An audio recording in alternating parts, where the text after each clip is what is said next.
running down to the riptide, taken away to the dark side. I wanna be your left-hand man. I love you when you sing the song, and I got along. Bonjour à tous et à toutes, je vais vous présenter la réalisation d'un cake aux amandes et aux poires sans gluten. Comme j'ai toujours pu vous le dire, vous pouvez utiliser de la farine normale qui soit avec gluten. Donc il vous faudra 150 g de farine sans gluten ou avec, 120 g de beurre, un pot de skyr, 110 g de xylitol pour moi. Donc après, si vous mettez pas de xylitol, il faut mettre à peu près 200 g de sucre normal, un sachet de poudre à lever, 4 poires coupées en deux, et il vous faudra aussi 70 g d'amandes hachées. Voilà. Donc ce qu'on va commencer, et 3 œufs bien évidemment, si j'oublie le plus important, 3 œufs. Donc dans le bol de votre robot pâtissier ou dans un saladier classique, vous allez donc casser les œufs et ajouter le sucre. Voilà. Alors pour moi il s'agit de 3 gros œufs, donc si vous avez des petits, il faut en mettre 4 ou 5 à voir. Hein. Voilà. On ajoute donc le sucre et on lance le batteur jusqu'à ce que le mélange coule et blanchisse. Voilà donc le mélange. Donc maintenant ce que vous allez faire, vous allez donc rajouter la farine et les amandes hachées. Entre temps, vous pouvez faire fondre le beurre, donc bain-marie ou au micro-ondes, c'est au choix. Voilà, donc maintenant vous relancez le batteur, vous fouettez tout ça.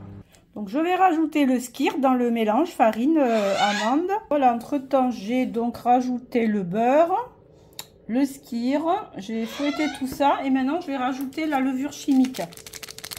Voilà.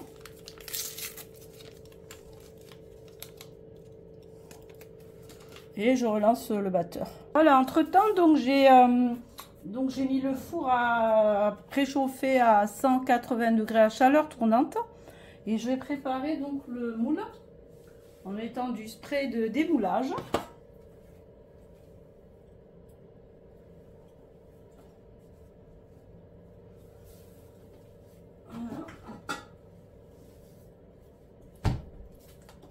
Voilà, le spray du démoulage.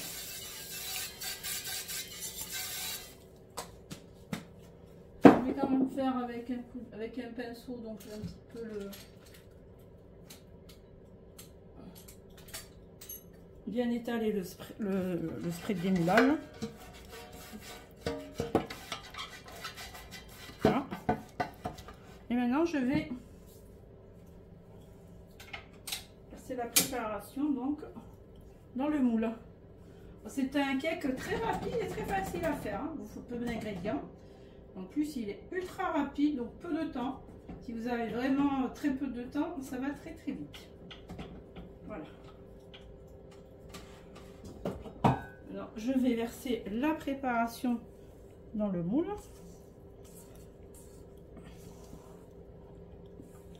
Après, ça ne sera pas un gros cake, donc comme tous mes moules sont rangés, les petits, eh ben, voilà, donc on fait avec ce qu'on a, parce que j'avais tout rangé en pensant que nous allions déménager, mais ça ne s'est pas fait. Voilà. J'étale tout ça comme ça. Il ne sera pas bien gros, mais bon.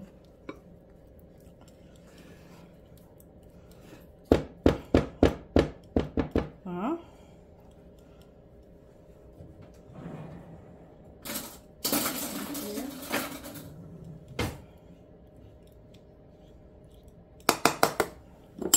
Et ce que je vais faire, donc je vais prendre les poires et je vais les mettre comme ça, en quinconce. Voilà.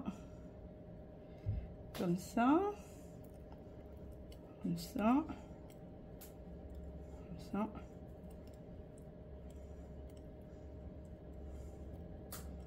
ça. J'en ai peut-être trop coupé, mais c'est pas grave, parce que j'en ai des tonnes. J'en ai fait les courses, j'ai acheté beaucoup de fruits.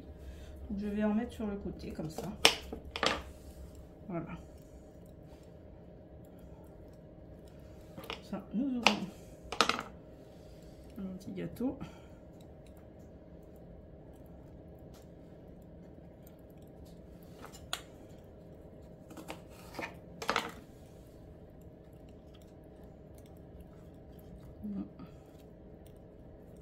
Voilà. Et voilà. Donc je vais mettre un peu de sucre en poudre dessus. Là, saupoudrer. Moi je mets du sucre, comme je vous ai dit, sans sucre. Hein, donc après vous pouvez mettre de la poudre de cacao. Mais comme je donne à mon perroquet à manger du... Voilà. Hein, donc je ne mets pas de sucre. Pas de chocolat. Voilà. Sur ce, je le mets au four, donc dans un four préchauffé à 180 degrés pendant environ entre 30 et 40 minutes. Mais là, comme je vous dis toujours, il faut surveiller la cuisson suivant les fours. Et je vous montre ça à la fin. Voilà, donc je vous montre le gâteau donc sorti du four. Et je vous montrerai le gâteau démoulé tout à l'heure. Voilà.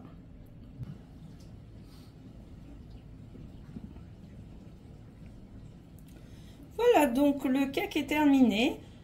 Il est très beau, n'est-ce pas? Alors maintenant, je vous laisse liker, commenter, partager, activer la cloche de notification et vous abonner. Et je vous souhaite bon appétit!